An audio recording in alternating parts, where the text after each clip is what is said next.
Welcome back to Frontier Springs, and this video turned out a little bit different than I originally anticipated because in this episode I wanted to show you all the little updates I've made to Frontier Springs. Nothing too big, but I've changed a lot in every different area. But then Frontier decided to drop the best update so far, and they have added more weather, including snow, and I thought that would be a nice idea to do a drone footage of my park through the snow, and I've tried to recreate these flying theater films that you see quite often with like Soarin' or Voletarium at Europa Park or other similar motion rides. So yeah, I hope that worked out at least somehow. Also, I wanted to do like a little special because Frontier Springs is now over a year old, and I had the idea to do a full theme park because I have never really done that in Planet Coaster 1, and I really wanted to do that in Planco 2 because yes, while I thought my main ability was to recreate stuff out of the real world, I wanted to get creative and do my own stuff now and learn how to create different areas from scratch. And I do think Frontier Springs was a very, very great project to do that, and I have never thought that I would make it this far into the series. I thought, okay, maybe entrance area and the second one, and then we will see. But now we are at our final area of the park, which is the pirate area, and after that I wanted to do some finishing touches, finish off the resort, and I think I actually don't do the water park anymore because the park already got pretty big. I think we have over 300,000 objects now in the park, and I don't want to overdo that. It's still supposed to be playable. But yeah, so in the real-time footage we are going to take around the park, take a look at everything that I have made, as well that I have built in the past year, as well as taking a look at all the upgrades that I've made. For example, this little pavilion or kiosk stall or whatever you want to call it, you can find in big cities, especially Paris, and that's my inspiration for that. And that was a very fun build because it's a very small thing to do, but I think it adds so much to the area, and that was my focus for this episode in general, just finishing off the areas. Taking a look where I can enhance some stuff. I mean, you can always enhance stuff in a theme park, but I mean, I need to make a cut at some point because I want to end the series at some point. And yeah, that's pretty much it for this little time lapse, and now we are going to head into the real-time part.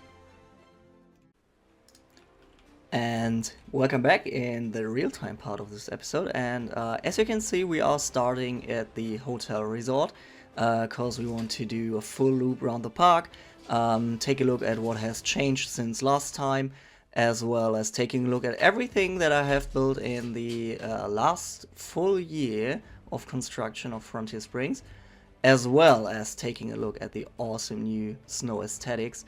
I have paused the game now so we can take a look at the snow, but don't have the actually snow animation, because that's a bit messy in the footage. So yeah, that's why we have blue skies and snow, and I really like that aesthetic. So when we take a look over here, nothing has happened here. That's still the space for the water park. But yeah, if we turn around, we have a nice look of our nice little hotel resort, which looks totally different in the snow, and I really like that look. Yeah, but even here, I'm not finished because I still need to do the complete, let's call it inside area, where we want to locate the actual restaurant and breakfast area. But yeah, nonetheless, still really happy with how all of this turned out, and not regretting any little bit of the exterior of the hotel. If we take a peek inside, yes, everything looks quite nice in here, except if we look down, we still need to actually construct the bar as well as the reception area. So yeah, this is going to be full episode where I upgrade the hotel itself. But yeah, let's continue our way to the theme park entrance. I won't take a stroll around this pathway because it leads to the parking lot, but still, I really like how it curves around, and that's one, hello there, That's one big topic for Frontier Springs, and that was my process of getting layouting and the planning right for pathways and full areas, because it hasn't looked like this from the beginning. It was like the rough idea that I had, but I needed to do a lot of changes that it looked actually realistic and looked like a real theme park lobby or hub area or whatever you want to call it. So yeah, this was the first thing that I built. It was the pathway to the entrance and the entrance building itself. Nothing has changed too much except for these water features that are now completely frozen, which I absolutely love. But yeah, let's go through the park entrance, shall we? We are taking the season pass entrance, cause why not? And then we are inside the park, and now we can take a look at the... Oh, it seems like I have deleted a pathway at some point. Okay, need to change that again. Okay, quick little cut. I decided to actually do that right now. Okay, so this is the first upgrade that I've made. That's the entrance shop or exit shop. Depends from where you come from. So pretty similar to the shop that I've actually made in the French area, which we are taking a quick little peek later on. Decided to use the columns that I have already used on the outside in a different color, so it fits the interior. Made a complete new roofing. I've got inspired by my local McDonald's. It sounds even more stupid if I say it out loud, but yeah, I really like that ceiling. So yeah, I've used that, and I've actually included now a roof window or ceiling window. I think I've got inspired by mineral for that because I saw that and I needed that as well. Windows in the ceiling do such an awesome job at giving natural light to a shop or interiors in general, so yeah, decided to include that as well. So yeah, let's continue our walk on the main street, and yeah, we see Petroleum Express, which is the first roller coaster that we have built in the first episode as well, and it's still like a guest favorite because it's the first attraction that you see when you are entering the park, and that's why it's always getting the biggest queue right at the park opening. I have started by custom supporting the ride now, which is funny because I've built it over a year ago, but now I started to custom support it. Not fully complete yet, but yeah, that's something still to do. Right on the opposite, we have the F1 Food Garage Burger Kitchen, really long name. I'm not too happy with the interior anymore, but I don't really want to change it because it also reflects the progress that I have made with this park. So yeah, this is going to stay as it is right now. Still really love the exterior building. Yeah, with the roof shingles that are now covered in snow. And as you can see, the details of the snow, they are so amazing. Yeah, the engine for this snow is really great. I do think they have implemented the same one from Planet Zoo. I don't know why they haven't from the beginning, but I'm very happy that they have added it now at least. And yeah, this was the very first flat ride that I've built. I remember that I wasn't really happy with the building itself or the theming. But now, as I look at it, yeah, it works really well. And this scenario of having a theme park like in the woods with like these classic wooden structures. Also made a quick little change to the exterior queue line here, because we can actually now look out to the river that's flowing by, and yeah, that's an ongoing theme for Frontier Springs. The water features really do make a lot of difference. Yeah, there we have the bridge, which is actually the exit of Petroleum Express, but it seems like it's the bridge for the ride. That's always something that I was aiming for. And now we are continuing over to the first themed area, which was Heave-Away Harbor. Still a great name. I've asked you in the comments back then how I should call the area, and that was like the best or most upvoted comment. Still really like that. And now that's like my absolute highlight of this episode.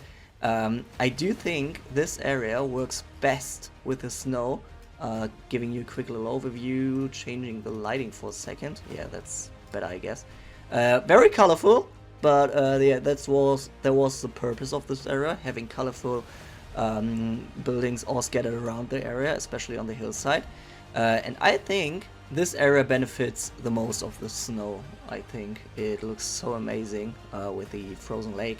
It really feels now like a Canadian area. So if you choose to download this park, make sure you take a look at it, all of it in snowy conditions, because it gives you another perspective on the park. In my opinion, it seems completely different to when it's just sunny and dry.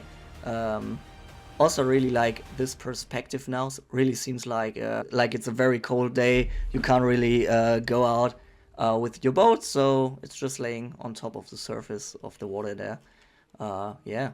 Then we have our little walkthrough attraction. Nothing has changed here. Just completing the loop around the park to give you a full idea of how it looks now.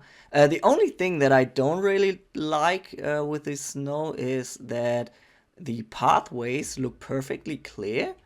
And I don't think that's too realistic, especially if the snow just has started falling. So yeah, that's something I would wish for that would change, but still very happy. But yeah, you see like very, very loose footprints of snow there. But I don't think it's realistic that the complete park is completely cleared. I don't think that's possible. And yeah, that's a new thing. I've added this flat ride because we didn't have really that much going on for the actual size of the area. So I've added this flat ride. It's called Cargo Carnage. Very, very small queue line. How did that get there? Need to fix that off screen. Very small queue line because we have the main attraction just right next to it, so I don't think it's getting that busy. And I've decided to dress the ride a little bit up with like all these shelves and crates and barrels and stuff. Just a little bit of random theming that you would see on a harbor side as well. And I really like the look of it, especially on the hillside. And yeah, here we have our little town plaza. Still love the roof of this. Turned out really great. And it's just facades, but it worked out really great because you can actually go inside of it. We have a full interior here, which is very cozy, especially when it's snowing outside. The awesome thing is that you can actually peek outside the windows. You see it's cold outside, but it's probably pretty warm in here, and very cozy, so yeah, having a great time there. So let's make our way up this hill to our French area, and this is the first area that I'm generally happy with, especially with that little change that I've made to the pathways. I'm pretty happy with the layout, the first impression that you get, the overall appearance of the area. Just very happy with that. We have the actual garden on the left side. We have like the city part of the area on the right side, and then we have our big dark ride building that I still need to fill with theming on the inside. But yeah, we have our dark ride building in the middle. And yeah, especially the garden looks so much better in the snow, in my opinion. I mean, just take a look at these roofs covered in snow. It's so amazing, especially then the snow only lands on the more flat surfaces. The steeper it gets, the less snow is falling onto the rooftop. And the antique cars rides also looks very nice in the snow. I mean, look at this bridge and the frozen stream underneath of it. All really harmonizes very well. I've added these lamps on top of the columns because in the nighttime this area was very dark, and I do think they complement the ride really well. Yeah, so let's go back to the center building. So here we are back at our central hub of the area, and now you can see what we have built in the time lapse. And I'm very, very happy with how this turned out. I've actually copied it all the way back there as well, because this street has been a little bit empty, and it completely perfectly fills the gap that I had. It was too open in my opinion, and I thought maybe I do something similar to like a market, but then I've decided to do these classic kiosk buildings. And I'm very happy how this turned out. It's actually a full working souvenir shop. We have our t-shirts ongoing there. Of course, we have the postcards in front of it. We have balloons that we can purchase. We have the mugs on the side. And it's really nice because the guests actually take a look and decide to buy something. Very nice how this turned out. And yeah, this street still steals my heart every time I look at it. Can't believe that I have actually built that myself. It took a very long time, but depending on the lighting, it kind of looks like a photograph.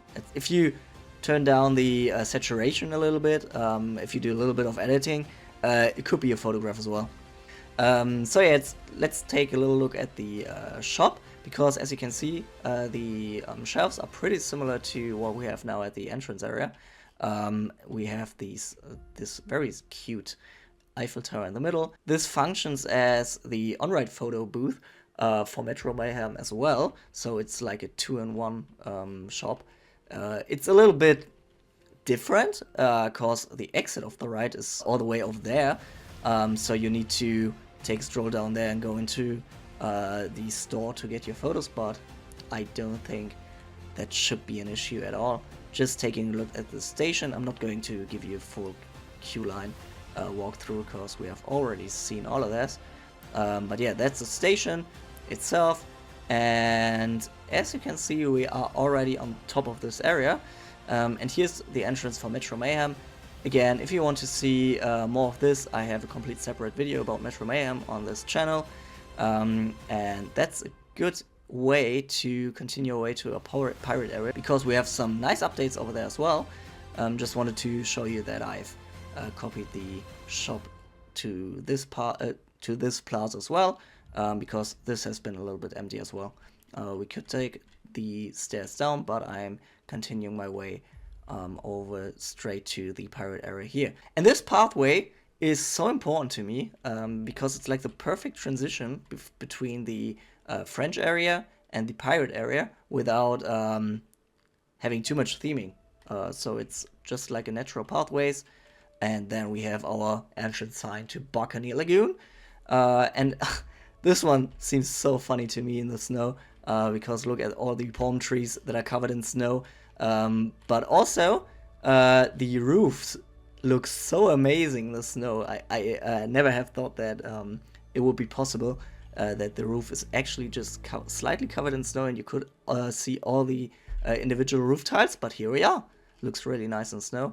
And now just take a look at our updates that we have made to the Skyfly ride. That's all the way there. And this area is still like only half finished, but it's already my favorite area in the park because it seems the most realistic one, and it really has like this nice flow with pathways. So we could have just used a straight pathway here, but they wouldn't look as great and would look too strict and too artificial. So I've decided to do a nice curve here. And now this is Cannonball Academy. I think I have announced this name in the last episode already, but now it's fully themed. As you can see, the centerpiece of this ride is a cannon that's vertically positioned. That was very hard to build actually, because I didn't really know how to pull that off. But in the end, I think you can recognize that it's a cannon in the middle, and that's like the most important thing. Yeah. So we have some random theming in the helix now. So yeah, this whole queue line is located in the last turnaround section of the water coaster. So you have always something to look at, not only the theming, but also the other ride. And then the last thing before you enter the ride is the academy itself. We have some nice little desks. And yeah, that's the actual academy, how to use cannons. So you learn the theory here, and then you are going to learn how to use the cannon on the ride. Very different theme, but I really like the outcome of it. Yeah, we still need to do the full interior of these buildings. As I've mentioned, I wanted to do like a nice bar area here, and then I've wanted to add a restaurant to here. Then we need the complete station building and the old town, and then it's pretty much done with Frontier Springs itself. Still need to do the water park at some point. I don't know when I will do it, but I do have another project going on right now that has my priority. But nonetheless, I do think it's crazy how far I've made it in this project, because normally in Planet Coaster 1 I've started something and after 2 or 3 months I've got bored of it and did start something else. And I haven't even thought that the game is capable of having a park like this in this with these amount of details and at this size. It's nowhere near the size of some parks in the workshop, but still, it's crazy to me that it's possible to build those parks, and it was very important for me to learn how to actually do themed areas correctly. And in the end, I eventually got there. So this project completely served its purpose. So I don't see me doing any more than this area. I mean, I do still have a lot of space to work with, but yeah, it's time to move on at some point, and you can be very excited for what's coming next. I can assure you that. So I hope you have enjoyed this little tour around. As I have mentioned, it's still not finished completely, so we do still have 2 or 3 episodes in the future. But before these are going to be released, we still have the other project that is currently ongoing. So yeah, that leaves me with this awesome view of the complete theme park. Again, thanks for watching this video. I hope it didn't took too much time to take a look at everything that we have upgraded. I hope you have enjoyed it, and I will see you in the next video, which isn't going to be about Frontier Springs. See ya!